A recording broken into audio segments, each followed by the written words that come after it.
Good morning, সকলকে সুপ্রভাত এবং ওয়েলকাম জানাই পাতাবা study centre 0.1 YouTube and Facebook পেজে।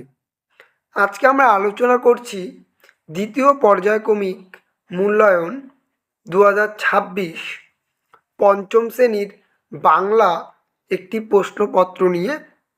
গুরুত্বপূর্ণ, এখানে আমি কিছু প্রশ্ন তোমাদের তুলে ধরেছি এবং আশা করব তোমাদের ভিডিওটি খুবই ভালো লাগবে। ভিডিওটি ভালো লাগলে অবশ্যই চ্যানেলটিকে সাবস্ক্রাইব করো। ফেসবুক পেজ থেকে দেখে থাকলে অবশ্যই পেজটিকে ফলো শেয়ার করো, যাতে এরকম ভিডিও তোমরা প্রতিনিয়ত পেতে পারো। চলো তবে শুরু করি। প্রথমে রয়েছে একের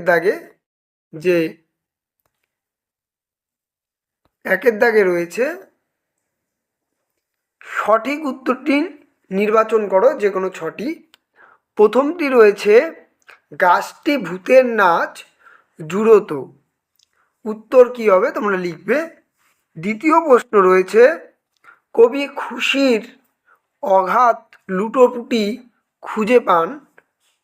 তারপরে 3 রয়েছে পর্বত শব্দটির কি লিঙ্গ সেটি লিখতে হবে। 1-4 রয়েছে গরান গাছের ফুল দেখতে কেমন হয়। 5 দাগে রয়েছে হিমালয় পর্বতমালা রয়েছে পশ্চিমবঙ্গের কোন দিকে। 1-6 মানুষ শব্দটির উদাহরণ দাও, মানে কোন লিঙ্গ হবে। 1-7 রয়েছে বনাই ঢাক দেখতে পায় কোথায়, সেটা লিখতে হবে। 1-8 রয়েছে আখের আগার অংশ হলো মিষ্টি, নোনতা, টক। 1-9 নম্বরে বলেছে ঝড় কবিতায় ঝড় এসেছিল ভোরবেলা, রাতে, দুপুরবেলা না কি সন্ধেবেলা। 2 দাগে রয়েছে অতি সংক্ষেপে নিচের প্রশ্নগুলির উত্তর দাও, যে কোনো 6টি, যার মান থাকবে 2 করে, অর্থাৎ 12। বলেছে 2-1 পালিয়ে গেল অনেক দূরে, কে পালিয়ে সে কোথায় গেল। 2 নম্বর ফণী মনসা বনের পরীর কাছে প্রথমে কি চেয়েছিল। 2-3 বলেছে লিমেরিক কবিতায় লোকটি মন দিয়ে কোন বিষয়ে বই পড়েন। 2-4 বলেছে মধু কাটতে 3 জন লোক চাই, 3 জন লোকের কাজ কি। 2-5 বলেছে মধুর চাক খুঁজে পাওয়ার পদ্ধতিটি কি। 2-6 নম্বর বোকা কুমিরের কথা কে লিখেছেন, এই গল্পে কোন কোন ফসলের চাষ করা হয়। 2-7 বলেছে ছোট ফণী মনসা গাছের মনে শান্তি ছিল না কেন। 2-8 কবিতায় গাছকে মায়াতরু বলা হয়েছে কেন। 2-9 শিয়াল আর কুমির মিলে কিসের চাষ করেছিল।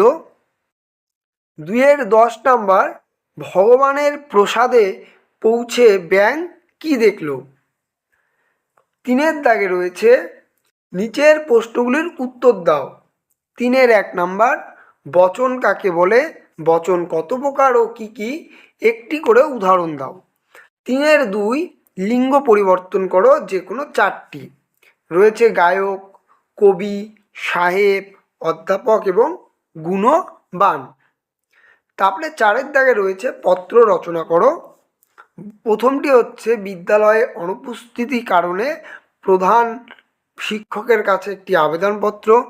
2 নম্বর তোমার জন্মদিনের বন্ধুকে আমন্ত্রণ জানিয়ে একটি পত্র লেখো।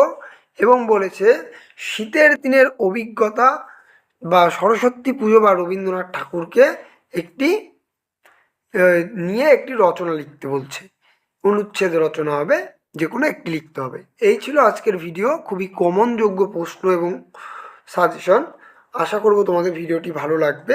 ভিডিওটি ভালো লাগলে অবশ্যই ইউটিউব চ্যানেলটিকে সাবস্ক্রাইব করো, যাতে এরকম ভিডিও পেতে পারো।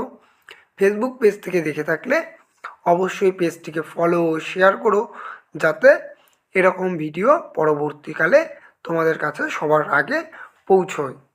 চলো তবে দেখা হচ্ছে নতুন একটি ভিডিও নিয়ে। ততক্ষণ পড়াশোনা করবে, সুস্থ থাকবে। টাটা।